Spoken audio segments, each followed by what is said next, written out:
exists in a superior state of intellection. Plato said time is the moving image of eternity.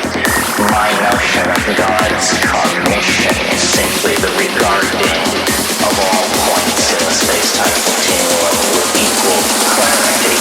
God knows, which is human thought.